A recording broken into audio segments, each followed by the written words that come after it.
Glorificado e exaltado seja o nome do nosso Senhor Jesus. Quero cumprimentá-los a todos com a paz do Senhor.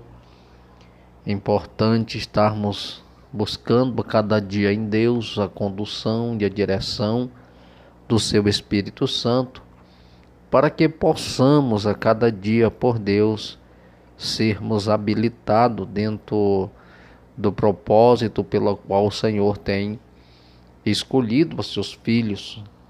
Quero neste momento trazer estudo da palavra de Deus sobre a carta de Paulo aos Colossenses. Mostra-nos a palavra de Deus que a igreja de Colosso estava passando por um momento turbulento no que se diz respeito a uma nova doutrina que estava sendo introduzida na igreja de Colosso, os gnósticos, trazendo uma nova filosofia de vida a respeito da palavra. Quando se fala dos gnósticos, essa palavra ela é oriunda do grego gnosis, conhecimento. Então uma nova realidade estava permeando a mentalidade dos colossenses naquilo que se diz respeito ao conhecimento. Epáfras, o pastor daquela igreja, não tendo um conhecimento à altura dos gnósticos, então ele busca a ajuda do apóstolo Paulo, que está preso em Roma. E essa carta deixa claramente que Paulo ele não conhecia aqueles irmãos, mas ele ouviu falar acerca da fé dos irmãos através de Epáfras.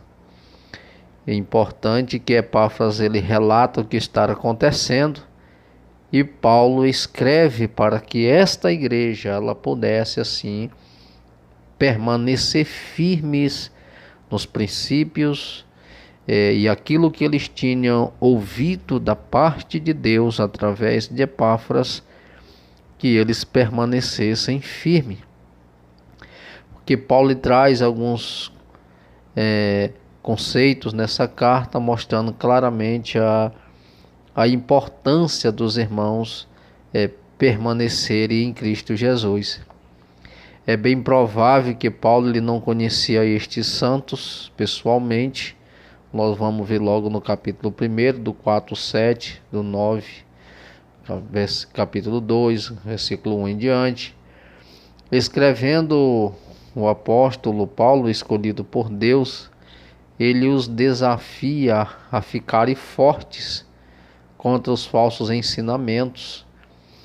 E a carta aos Colossenses, ela declara claramente que Cristo é o Criador.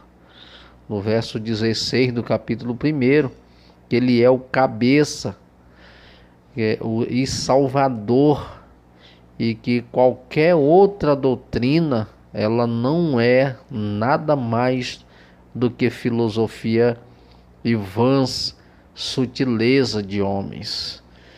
Ou seja, tudo aquilo que esteja fora do Evangelho são filosofias, são sutilezas, como Paulo diz, são palavras persuasivas de conhecimento humano, são filosofias platônicas, que é oriunda ali justamente da Grécia. Então Paulo ele traz um esclarecimento para os irmãos que eles estavam e precisavam permanecer em algo firme, sólido, que trazia segurança, que trazia realmente esperança para os colossenses, a esperança pela palavra. Observe do verso 1 ao 8, Paulo escreve aos santos intimamente como a família, ele e o irmão deles, entregando esta mensagem importante da graça e da paz de Deus. E o pai deles, de 1 e 2, Paulo e outros irmãos, ele tem orado pelos colossenses, desde o momento que ouviram da conversão deles. Paulo deixa isso bem claro no verso 3 e 4. Paulo disse que a sua fé e o amor são por causa da esperança preservada nos céus. O Evangelho me ensina sobre a esperança celestial. A resposta natural é fé, o amor. E Paulo ele enfatiza isso aos irmãos de Colossos, que eles precisavam permanecer firme por causa da esperança e preservado. O importante é que quando Epáfras ensinou o Evangelho em Colossos, esses irmãos ouviram e entenderam a graça de Deus. A graça de Deus, ela não é uma misteriosa bênção reservada para poucas pessoas escolhidas, mas é revelada no Evangelho para todos que ouvem e obedecem. E isso é importante.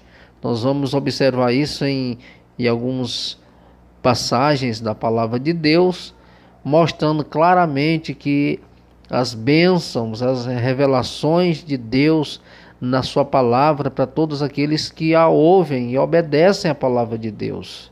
Então a graça de Deus ela está estendida sobre todos aqueles que credibilizam essa palavra, que aceitam, recebem ela de boa vontade. O importante é que a graça de Deus ela já estava produzindo fruto entre os colossenses, bem como vinha fazendo no mundo inteiro, as pessoas sendo realmente alcançadas por esta graça de Deus e desfrutando desse privilégio, desfrutando dessa dádiva graciosa de Deus, que é a sua graça, que é a sua palavra.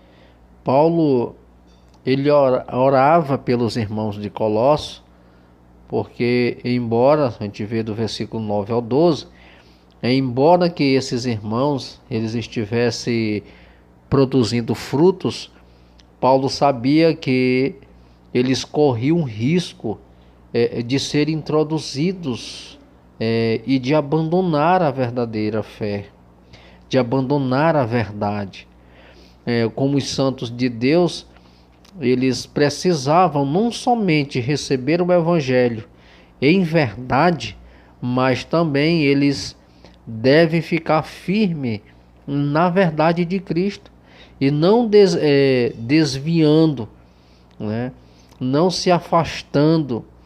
E o que Paulo traz uma orientação para os irmãos e conscientizando-os, embora que vocês estejam firmes, embora que vocês tenham produzido fruto, e Paulo se alegrava ao saber que eles estavam produzindo frutos, que eles estavam na luz, o evangelho que tinham recebido, mas Paulo estava orando por esses irmãos e estava preocupado com aquilo que eles estavam ouvindo em relação aos gnósticos. Ele se preocupava com o estado dos irmãos, com aquela insistência da introdução de um falso ensinamento. Aquilo poderia trazer para os irmãos algum tipo de desvirtuamento da verdade. E o importante é quando nós ouvimos a palavra de Deus, compreendemos a palavra de Deus e nos aprofundamos na palavra, porque se ficarmos ouvindo algo que não traz sustância, segurança, isso pode acabar mexendo com o intelecto, o emocional das pessoas, até mesmo deturpando, tentando tirar aquilo que você já ouviu de Deus.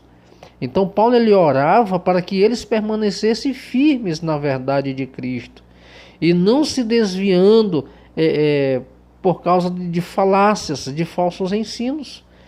Então Paulo ele se preocupava com isso. Eu oro para que vocês permaneçam firmes, para que vocês continuem dando frutos, para que vocês continuem firmes com esta convicção, com a fé que vocês têm em Cristo, pela decisão que vocês tomaram. E Paulo dá exemplos de que a doutrina que Epáfras estava ensinando aos irmãos era verdadeira. Então nós vamos observar isso no decorrer da carta.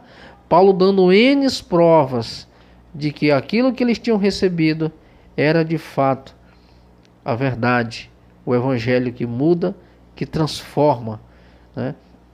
Então Paulo diz que eles transbordassem, que transbordem do conhecimento da vontade de Deus. O verso 9 diz que a vontade de Deus foi livremente revelada no evangelho. E Paulo deixa isso bem claro em 1 Coríntios 2, 6 a 13, Efésios 3, 3 a 5. O dever do cristão é conhecer e viver de acordo com essa vontade.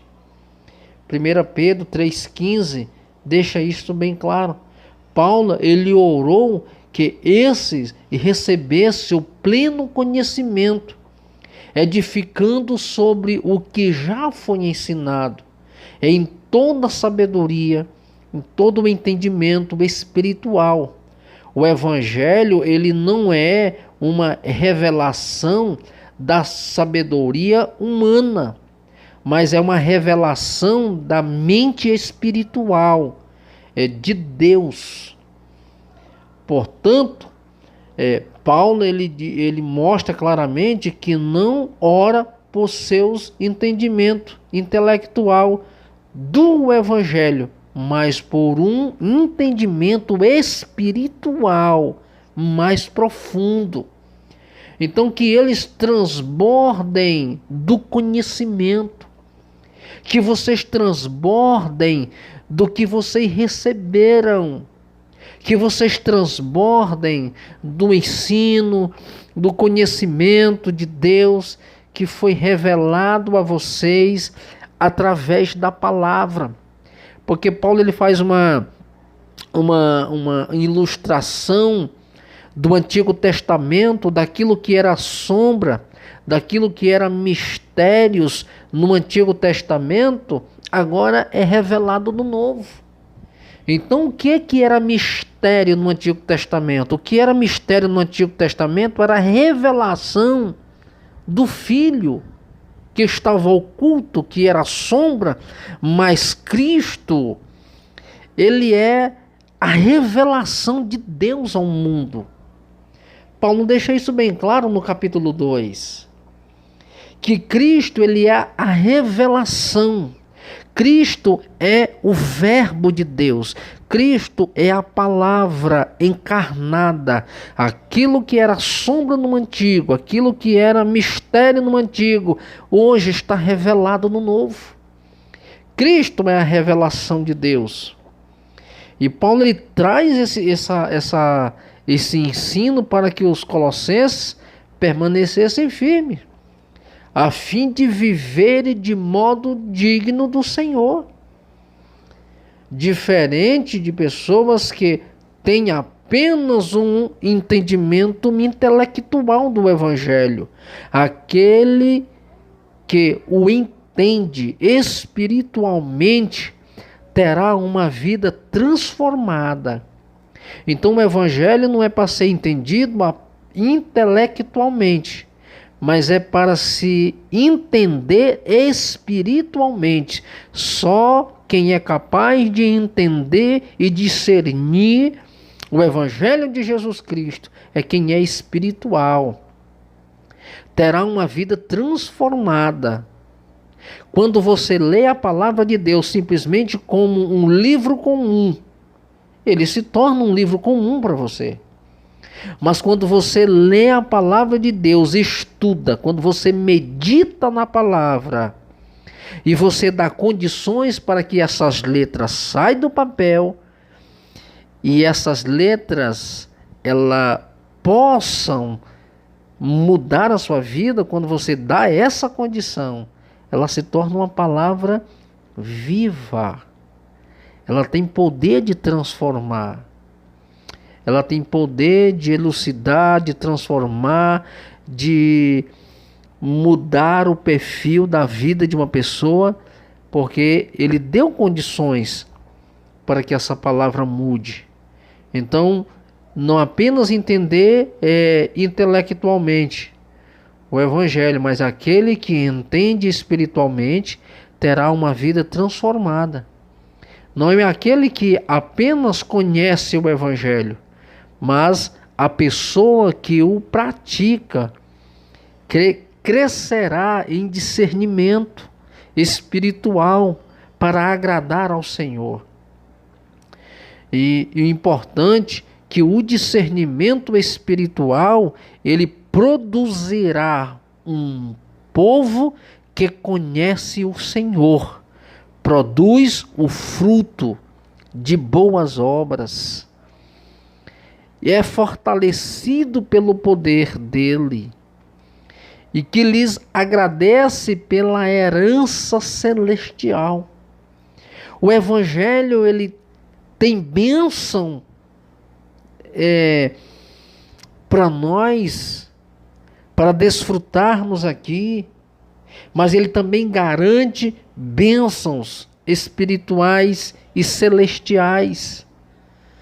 Então, o Evangelho, ele tanto tem essa capacidade de nos abençoar, de sermos abençoados, transformados para vivermos aqui debaixo da bênção, e nos garante bênçãos futuras. Então isso é importante, que Paulo traz isso para os irmãos de Colossos, a fim de viverem de modo digno do Senhor, de viver de uma forma que glorifique a Deus. O importante desse viver digno é vivermos de uma forma que o nosso Deus, ele possa ser glorificado nas nossas vidas. João deixa isso bem claro no Evangelho. Eu acho lindo João, capítulo 15, verso 7. Se vós estiverdes em mim, e as minhas palavras estiverdes em vós, pedirei tudo o que quiserdes, e vos será feito. Nisto é glorificado o meu Pai, que deis muitos frutos, assim sereis meus discípulos. Olha a importância que dessa palavra está em nós, para mudarmos a nossa vida e o Pai ser glorificado através da minha vivência, daquilo que eu pratico, daquilo que faço.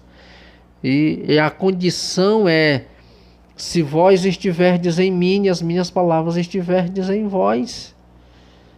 Isso nos habilita a pedir a Deus o que quisermos, e isso será feito. E o importante é que, se nós pedirmos a Deus, e naquilo que nós pedimos, Deus concedendo a nós, Deus, ele será glorificado. E o Pai é glorificado. E se o Pai é glorificado, e a vontade dele é que nós demos muitos frutos. E se nós estamos produzindo frutos, ele diz: verdadeiramente sereis meus discípulos. Olha o jogo de palavras. Se vós estiverdes em mim, as minhas palavras estiverdes em vós, nós estamos habilitados para pedir a Deus o que quiser. E aquilo que eu peço com entendimento, na condução, na orientação de Deus, ele vai conceder o pedido. E quando Deus, ele responde o pedido que eu fiz, ele vai ser glorificado. E se o Pai é glorificado na minha vida, ele diz: olha, vocês darão muitos frutos. E o que me condiciona a ser discípulo é o fruto que eu estou produzindo. Vós darão muitos frutos, e se está produzindo fruto, serão meus discípulos. Então é a palavra de Deus em nós que nos habilitará a glorificar a Deus na nossa vida. Querido, eu espero que essa palavra ela ter trazido um esclarecimento para as suas vidas. E o importante da permanência em Deus para uma vivência na presença do Senhor. A oração é pela permanência, a oração é para que estejamos cada dia por Deus sendo habilitados, para que nós venhamos permanecer firmes naquilo que nós temos pedido a Deus e não recuando, mas acreditando que o nosso Deus é poderoso para fazer em nós muito mais do que pedimos ou pensamos. Essa era a proposta do apóstolo Paulo para aqueles irmãos, que eles estivessem habilitados, para que eles viessem realmente estar firme na esperança, né, da volta de Cristo Jesus. Que Deus possa te abençoar e te dar muito